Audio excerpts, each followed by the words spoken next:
Hi, Em here from Aunt Em's Quilts and Em's Scrap Bag, and today I'm going to teach you how to do the Dutchman's puzzle block.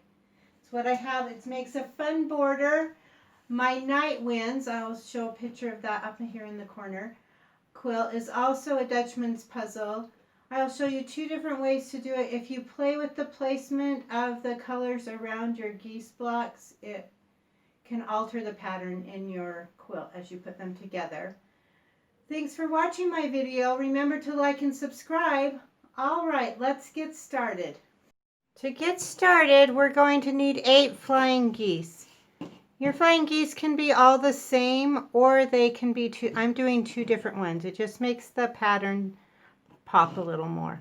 And I had these left over from when I did my no waste flying geese tutorial, and I'll put that card up above and link to the description down below. Okay, so we're going to have our flying geese here, and then we're just going to arrange them. Okay, we're going to take our flying geese and we're going to make this kind of pinwheel thing going along.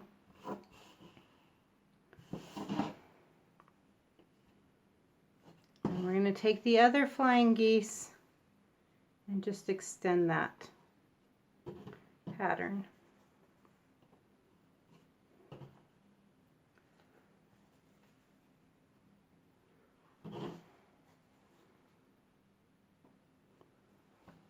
So then we're going to sew our sets together. So these two, these two, these two, and these two. And once we get the flying geese units sewn together, we're going to press toward the geese. I just find that I have less bulk when I do that. And then we're going to sew these 2 block units together and these 2 units together. Then when we get our 2 sides of our blocks sewn together, we're going to press once again to the geese side. And I forgot to mention, I now have a cheat sheet that you can use to make the no waste flying geese, and I'll put a link to that down below.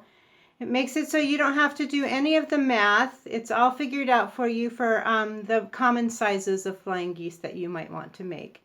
So like I said, I'll put that down below and you can get that if you would like. Now that we have these 2 sides together, we're just going to stick them together and sew along this edge.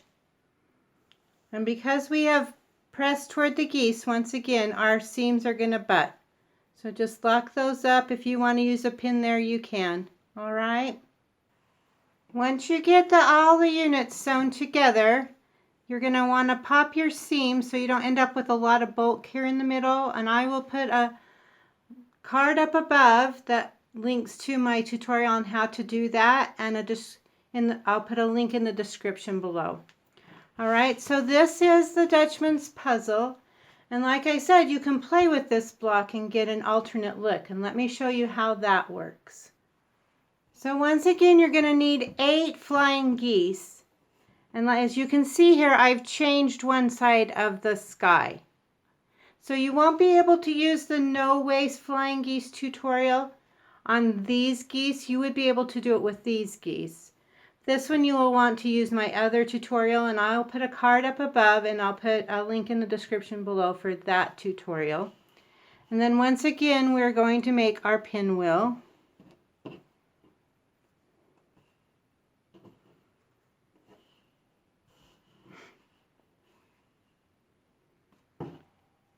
And then fill in with the other geese.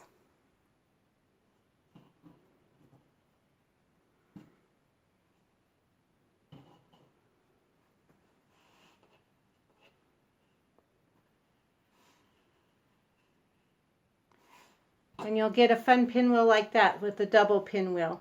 And you'll just sew it together the same way as you sewed the previous one I showed you. So have fun playing with the placement of your sky triangles, because it will change the design just like it did with this one. Thanks for watching. If you like these videos, I have a whole series of basic quilt blocks, and I will put a card up above with a link to the playlist for that so you can continue watching. Thanks again. We'll see you next time. Bye.